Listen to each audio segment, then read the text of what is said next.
Hi, welcome to WOW. Today's show is especially important because we're going to be telling you the story of a little girl named Katie Tomlinson who is suffering from leukemia. She has been in the news a lot lately because she needs a bone marrow transplant to get better. And over the last month, thousands of people have had their blood tested to see if they're the perfect match. But have you ever wondered how the doctors know whether or not it is a perfect match? Well, today in WOW we're going to be seeing what happens to that blood and how the blood is tested. But before we do that, let's see what's been happening because of Katie.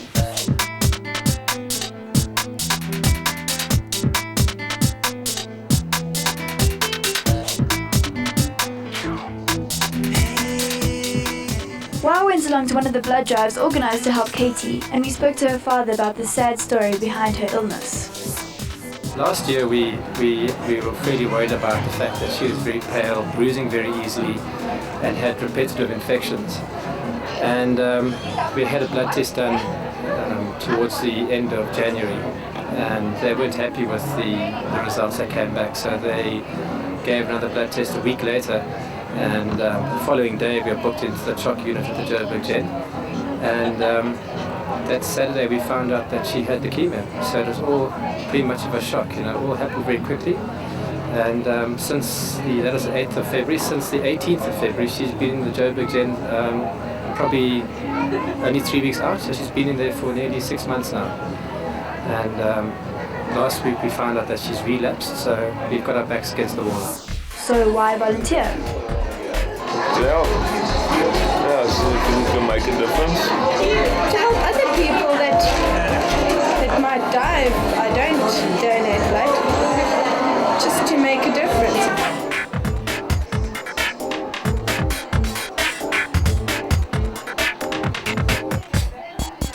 Although too young to donate blood, students from St. Stithians College helped the proceedings by handing out drinks, food, and helping with forms. Well, we keep this event running smoothly, so people aren't fainting, and we're giving them juice, and they don't get agitated in lines, and they're just well looked after.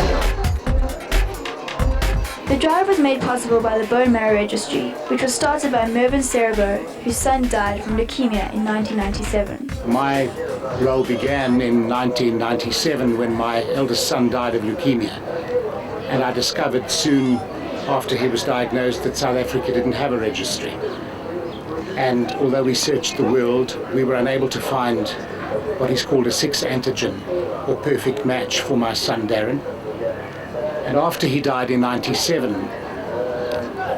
I needed to go through a period of healing, and found for me personally that was best facilitated by talking about the need to establish a registry in this country. And gradually, as I moved from town to town and city to city, I began to create awareness, and we established a multifaceted representative body, which was the beginnings of the registry.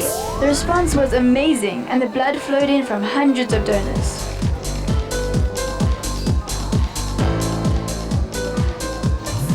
I know people of Johannesburg, and I know they always rise to the occasion, and like 94.7 have, and all my friends. And no, it's just been not expected, but it's been overwhelming, and it's something that the people of Johannesburg do. I'm obviously extremely proud to see that we've come this far. And then, of course, there's a little part of me that just wishes that we'd been able to do this a long time ago and perhaps saved my own child. I'm always amazed whenever we launch any appeal on the radio station at the hearts of Johannesburgers. The blood is collected, put into crates, and driven off to the headquarters of the South African Blood Transfusion Service, which is where we catch up with it.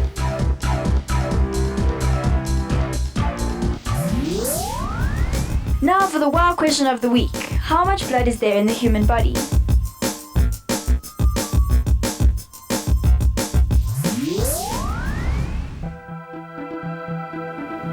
It's incredible how one little girl can bring so many people of Johannesburg together to try and save her life. Right now I'm at the headquarters of the South African Blood Transfusion Service, and I'm on my way to speak to Derek Nelson, who's going to tell us how all the blood tests are carried out.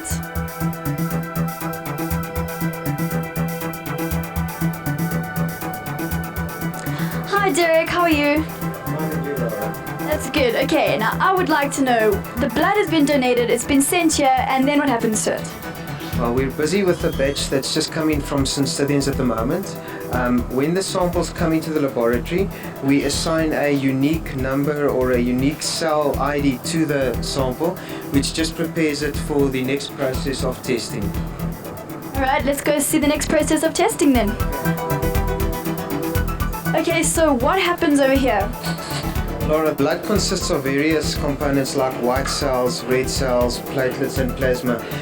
For us to do a tissue typing or an HLA typing, we need to isolate white cells from the blood.